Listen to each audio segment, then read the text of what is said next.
जय श्री कृष्ण दर्शकों, आज की कहानी श्री कृष्ण की कहानी आपकी यकीनन सारी चिंताएं दूर अवश्य कर देगी। दोस्तों, इस कहानी की शुरुआत होती है एक बिजनेसमैन से जो अपने बिजनेस को लेकर काफ़ी चिंता किया करता था कि क्या होगा आगे आने वाले कल में और कैसे काम आगे बढ़ेगा और उनके इस व्यवसाय को उनका बच्चा संभाल पाएगा या नहीं।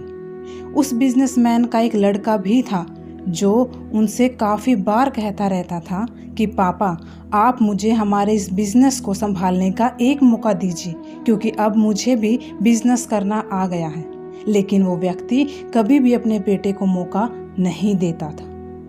दोस्तों, एक दिन इस बिजनेसमैन को दिल का दौरा पड़ जाता है और इसके चलते उसको हॉस्पिटल में एडमिट किया जाता है। जैसे ही ये खबर उसके बेटे को पता चलती है, उनका बेटा दौड़कर हॉस्पिटल में पहुंचता है। बेटा हॉस्पिटल में पहुंचने के बाद उसने ये देखा कि उसके पापा अब एडमिट हैं और डॉक्टर्स ने उससे ये कहा कि आपके पापा अब पहले से थोड़ा ठीक हैं, धीरे धीरे करके वे अब रिकवर कर रहे हैं। फिर उस लड़के ने अपने एक दोस्त को कॉल करके वहाँ पर बुला लिया और उसका दोस्त वहाँ पर आता है। उससे पूछता है कि क्या हुआ भाई। फिर उस बिजनेसमैन के लड़के ने अपने दोस्त से कहा कि मेरे पापा को दिल का दौरा आया है और उन्हें अस्पताल में एडमिट किया हुआ है। इसके बाद उस बिजनेसमैन का लड़का अपने दोस्त से कहता है कि चल ना, ज़रा बाहर चल के आते हैं, बहुत देर हो गई है इधर।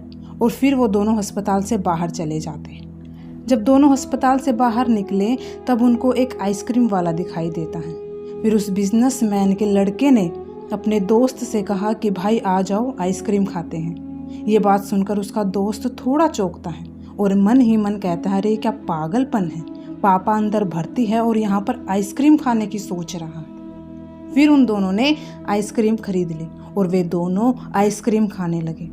लेकिन उसका जो दोस्त था ना, उसे ये रहा नहीं गया कहते हुए कि उसने अपने दोस्त से पूछ ही लिया कि भाई, मुझे समझ नहीं आ रहा है कि तुम्हारे बिजनेस का आगे क्या होगा। तुम्हारे पापा की तबीयत भी ठीक नहीं है और तू यहाँ आइसक्रीम खा रहा है, मुझे कुछ समझ में नहीं आ रहा। फिर ये जो बिजनेसमैन का लड़का था ना, उसने जो बात कही उसे आप ध्यान से सुनिएगा। उसने अपने मित्र से कहा कि मुझे मालूम है कि तू सोच रहा होगा कि मेरे पापा एडमिट हैं और मैं यहाँ आइसक्रीम के मज़े ले रहा हूँ, पर ऐसा कुछ भी नहीं है। भगवान श्री कृष्ण का मैं बहुत बड़ा भक्त हूँ और उनकी दो बातें हमेशा अपनी ज़िंदगी में याद रखता हूँ। पहली बात, जो हम सबको पता है कि काम करना है और फल की चिंता नहीं करनी है, सिर्फ कर्म करते जाना है, इसलिए जो होगा देखा जाएगा। मैं सिर्फ अपने काम पर ही फोकस करूँगा और फिर बिजनेस से भी अच्छा खासा सीख लूँगा और उसको अच्छे से चला भी लूँगा। दूसरी बात, वो लड़का अपने दोस्त से कहता है कि मैं तुम्हें श्री कृष्ण की कहानी सुनाता हूँ, जो तुम्हें दूसरी बात क्या है अच्छी तरह से समझ आ जाएगी। भगवान श्री कृष्ण की जो पत्नी थी, जिसका नाम था रुक्मणी, उनको जब पहला बेटा हुआ था उसका नाम प्रद्युम्न रखा और प्रद्युम्न के जन्म के 10 दिन पश्चात ही प्रद्युम्न का अपहरण हो गया। प्रद्युम्न के अपहरण के कारण रुक्मणी नाराज और उदास रहने लगी थी। भगवान श्री कृष्ण रुक्मणी जी से कहते हैं कि चिंता मत करो, क्योंकि प्रद्युम्न जहाँ पर भी होगा वहीं पर ठीक होगा। लेकिन इतना समझाने के बावजूद भी रुक्मणी अपने बच्चे की चिंता में उदास और निराश रहती थी और इस तरह चिंता करते रुक्मणी जी के 18 साल बीत गए। 18 साल के बाद द्वारका में जब प्रद्युम्न की वापसी हुई और जब द्वारका में वापस वह आए तो उनके साथ में उनकी पत्नी मायावती भी थी। अब समस्या ये थी कि मायावती की उम्र प्रद्युम्न से 20 साल ज्यादा थी। इसलिए वह रुक्मणी पहले तो खुश हुई कि बच्चा वापस आ गया और फिर से दुखी हो गई, क्योंकि इतनी बड़ी लड़की से शादी की। इसलिए रुक्मणी फिर से भगवान श्री कृष्ण से जाकर कहने लगी, ये क्या हो गया। फिर भगवान श्री कृष्ण जी ने माँ रुक्मणी जी से कहा कि जो हो गया उसको स्वीकार कर लो और आगे बढ़ो, चिंता मत करो। लेकिन माँ रुक्मणी से ये कह रही थी कि बड़ी लड़की से शादी क्यों कर ली, और ये ही लड़की मिली थी क्या, और इस बात को स्वीकार नहीं कर पा रही थी।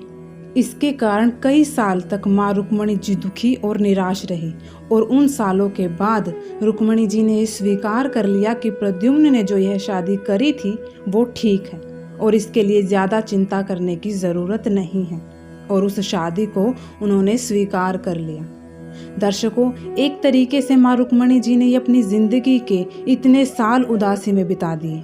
इस कहानी को ख़त्म करते हुए वो लड़का अपने दोस्त से बोला कि मैंने अब स्वीकार करना सीख लिया है, क्योंकि भगवान श्री कृष्ण जी कहते हैं जो हो रहा है उसे स्वीकार कर लो, ज़िंदगी अपने आप सहज हो जाएगी। ये छोटी सी कहानी है दर्शकों, जो हमें दो बड़ी सीख देती है।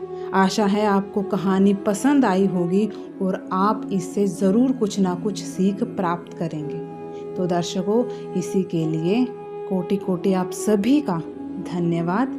जय श्री कृष्ण।